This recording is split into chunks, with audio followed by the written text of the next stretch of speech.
We welcome you to another live edition of the Sports Box, brought to you by our sponsor, Showcase Sports in Hamilton. Showcase Sports for the elite athlete. And by our friends over at CrowdPlay. Download the free CrowdPlay app today and check them out at www.crowdplayapp.com for details. Ladies and gentlemen, it's showtime.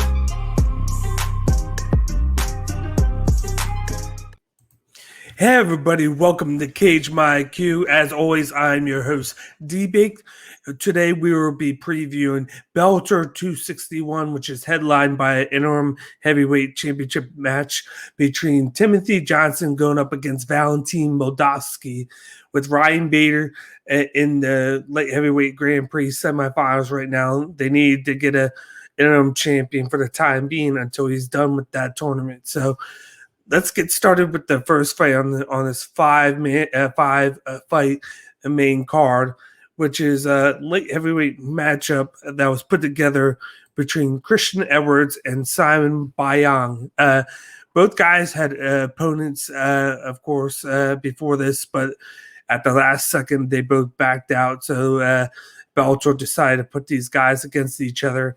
First, you got Christian Edwards, who is a Jackson Wink fighter, aka also a John Jones protege, who likes to take his opponent to the ground, get in the clinch, and just do ground and pound and throw elbows.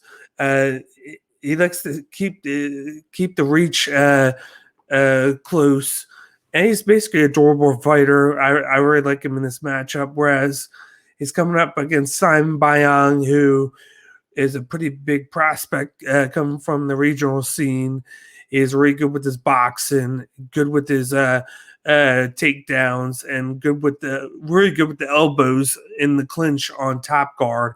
That's something Christian Edwards needs to watch out with. In any other matchup, I would have go with Simon Biyong in this, but against Christian Edwards, he's being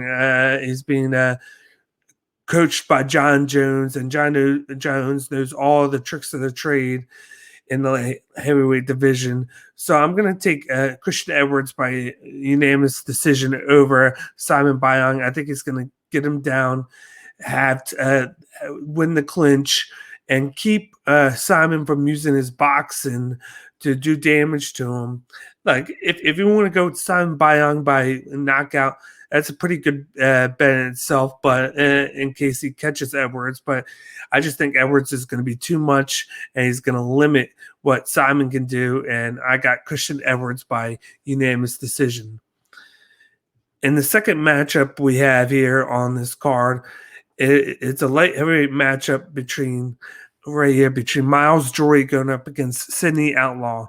You got Myles, who's coming in 2-3 in his last 5 fights. He fights out of San Diego, California. He's 32 years old, 155 pounds. He's 5'11", with a 73-inch reach. And he fights out of Fuse MMA and Alliance MMA, whereas Sidney Outlaw is 4-1 in his last 5 fights. He fights out of Telford, Pennsylvania.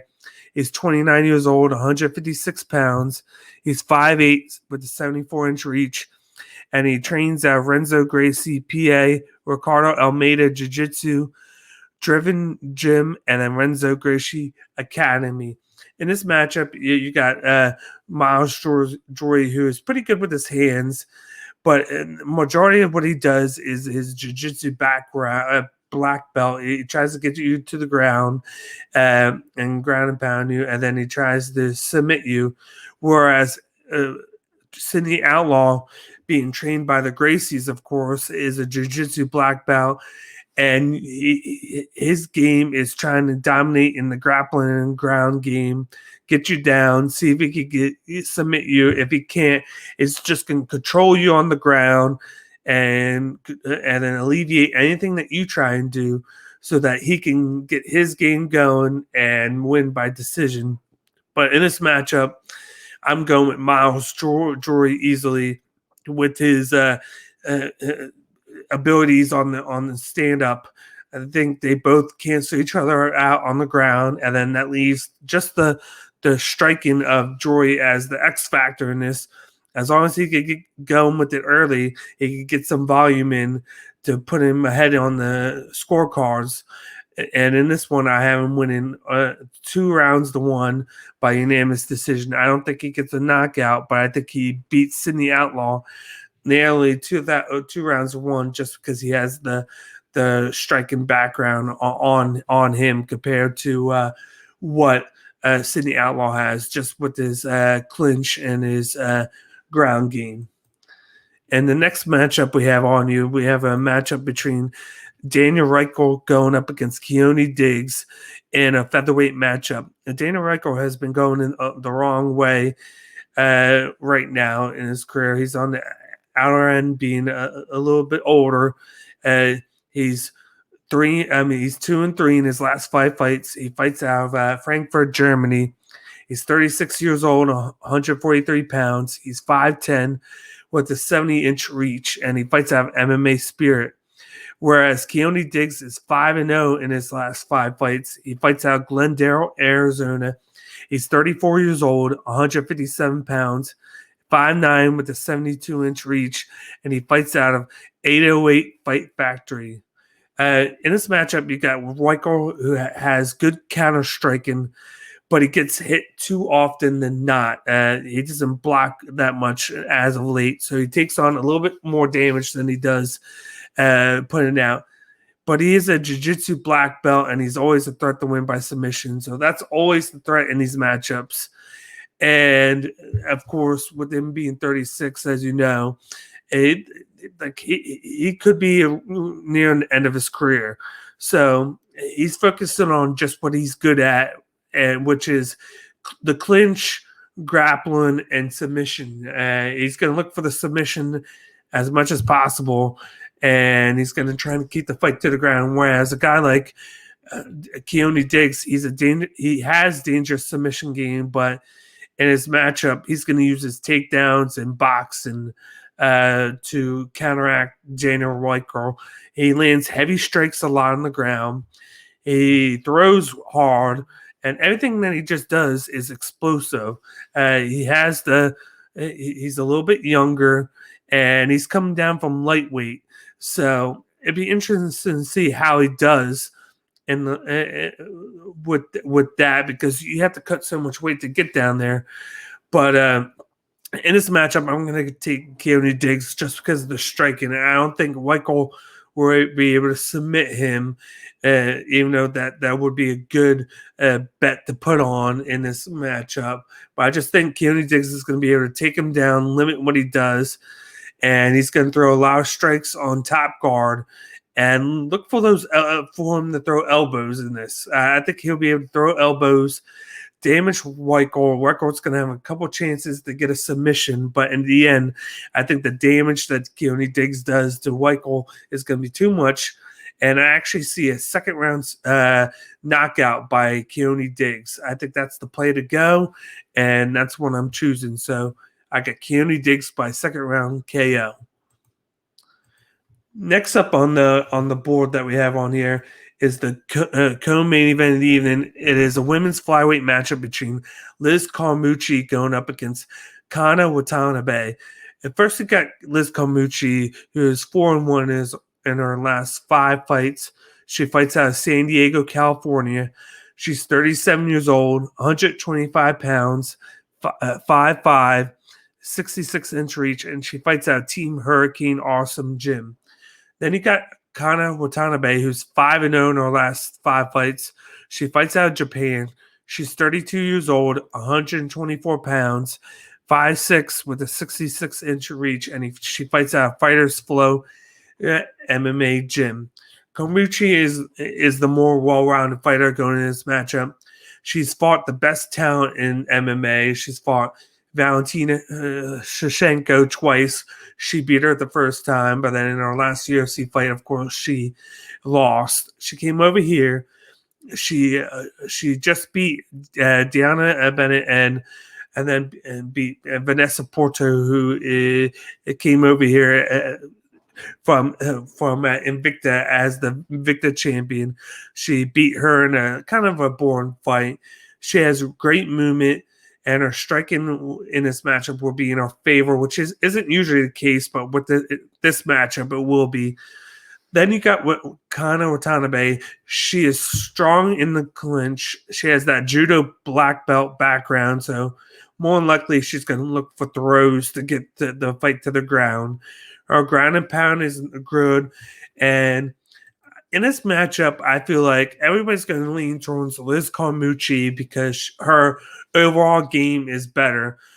To me, she's good in the clinch. She's pretty decent in the striking and pretty decent on the ground. But what I think is going to be X factor in this is Kana Watanabe's strength. She's pretty strong as she's good on the ground and she's good with the judo throws. I feel like she's going to be able to take Liz Carmouche down, limit her from keeping the fight stand up, just like she did in the Law fight. She was able to, after round 1, she was able to get the fight to the ground and hold Law down to basically win 2001, 2 rounds to 1 with just holding her down, using her strength and throwing strikes on the ground. I think she'll be able to do the same thing. It's going to be a little bit harder because Liz Carmouche is on a different level than Laura, but I think she's going to be able to do it. I think they're going to split the first 2 rounds because Carmouche is going to be able to get the fight back to the feet at times. But I think round 3 is where Kana Watanabe is going to use her abilities, and she has good cardio, and I think she's going to get the fight to the ground, and she's just going to pressure on the ground for the last round to inch out the 3rd round for her in her favor, which is going to give her the unanimous decision victory over Liz Carmouche and put her in the driver's seat at a possible title shot afterwards if they think this is a good performance by her. But if you want to go Liz Carmouche, I would go by knockout because she has pretty good striking. If you want to go on her side, but to me, I'm going Kana Watanabe by unanimous decision victory over Liz Carmouche. And the main event of the evening now, we got an interim heavyweight title fight between 2 guys and going in the right direction. First, you got Timothy Johnson, who after starting his Bellator career 0-2, has been on a winning streak of late. He's 3-2 in his last 5 fights. He fights out of Las Vegas, Nevada. He's 36 years old, 259 pounds. He's 6'3" with a 78-inch reach, and he fights out Academy of Combat Arts. Whereas his opponent, Valentin Moldavsky, is 5-0 in his last 5 fights. He fights out of Russia, Stary Osko, Russia. He's 29 years old, 234 pounds, 6'1" with a 75-inch reach, and he fights out Alexander Novsky, Stary Oski gym, the famous gym where Fedor Emelianenko and Vadim Nemkov fight out of. So this is going to be a good fight to me. I think a big thing with this fight also is the 30-pound, 25-pound difference between these two. Timothy Johnson weighs 25 pounds more, so I can see him using the weight difference to try and win the fight. But first, you got Timothy Johnson, who's a heavy-handed fighter who has 8 of his 15 wins coming by knockout TKO. His wrestling has been an underrated part of his background that he's been using of late. He's, as you know, he's usually known for his knockouts, but he started to incorporate the wrestling in, getting guys to the ground and pound them, home to the ground, tire them out. That way, it benefits him. Ever since he's done that, he's been winning. And he's also a guy that gets better as the fight goes. He tends to knock guys out, but the longer the fight goes, he tends to get better because he focuses more on the wrestling later on than he does with the knockout power that he has. Whereas Valentin Moldavsky, he likes to stay close to his opponents and often drags them down to the ground so he can smash them. He's not known for his finishes, but He's only sub 3 and knocked out 1. He's the kind of guy that's going to grind you and likely pour in a lot more volume over power, and then just try and outlast you in fights. Just look at guys that he trains with, Vadim Nankov, Fedor Emelianenko. He's learned from them, so he's going to do the same tactics as they do. But in the heavyweight division, he's going to have to watch out for that knockout power. He won't be able to just take punches and expect himself to not get knocked out. So he's going to have to be a little bit tricky with what he does against Timothy Johnson. He's likely going to want to drag him down to the ground and kind of hold Timothy Johnson down to start put a wear and tear on Johnson, make him use energy to have to try and get up. It's just going to kind of be a little bit hard with the 20 to 30 pound weight difference in this, because I think Timothy Johnson is going to be able to defend it and use his weight to wear himself on Moldavsky. Everybody's going to go on Moldavsky because of the volume, because he's going to be able to strike fast and do it at a nice volume pace where he gets ahead on the scorecard. But I think to limit that, Timothy Johnson is going to go for the wrestling from round 1 at the first second. He's going to go in, try and take him down, and then just strike him on the body and strike him down. But so a good play for here is Timothy Johnson by unanimous decision, because he's going to try and get the fight down and then just limit all the shot the volume that Valentin's going to do. But for me, my play is Timothy Johnson by second round KO. I think he's going to be too much for Moldavsky power-wise. Moldavsky hasn't fought a guy with that much power in his career, and I feel like he's going to underestimate Timothy Johnson. He's going to go in and try and get in too close, and that's when Timothy Johnson is going to catch him with a nice shot to the chin, which is going to put him to sleep. So my prediction here is second round knockout by Timothy Johnson, which will make him the interim heavyweight champion in Bellator. That will do it for my Bellator 261 Timothy Johnson versus Valentin Moldavsky preview right here. As always, this is Cage My IQ, the best place for MMA content. You can follow us on Instagram, Twitter, YouTube, and Twitch at the handles to the left. Don't forget to subscribe to the YouTube channel. We're growing leaps and bounds each week. We're shooting for 200 subs now, so help us out. If you're the type of person that likes MMA, Cage My IQ is the place to go. So you can check out our preview and recap videos as well as our interviews. And then check out our 3 sponsors. The first one is 99 Jersey. Use promo code SportsBoxShow20 at checkout to receive 20% off your next purchase. Just go to www.99jersey.com and use the promo code right there to receive 20% off your next purchase. Then there's Oddsjam. Go to the link in our bio so you never lose a bet again. Just go to the link, click it, sign up to Oddsjam. Choose from the different amount of bet odds that they have for each bet. That way, you never lose a bet again because you sign up with Oddsjam and they give you every chance that you can make to win your bet. So once again, Oddsjam, go to the link in the bio, sign up so you never lose a bet again. Lastly, we have High Tide Herbal. Use promo code CageMyIQ10 at checkout to receive 10% off your next purchase. Just go to www.hightideherbal.com. Check out all the products. All of them are made with CBD oil. And the purpose with these products is to help the athlete's recovery faster.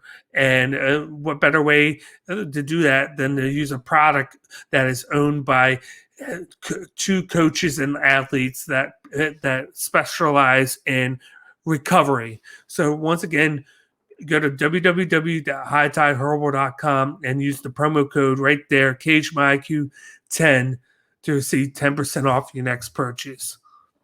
That'll do it for the show tonight. Once again, I'm your host, D-Bake. Thanks for tuning in, and you guys have a wonderful rest of your night. Talk to you guys later.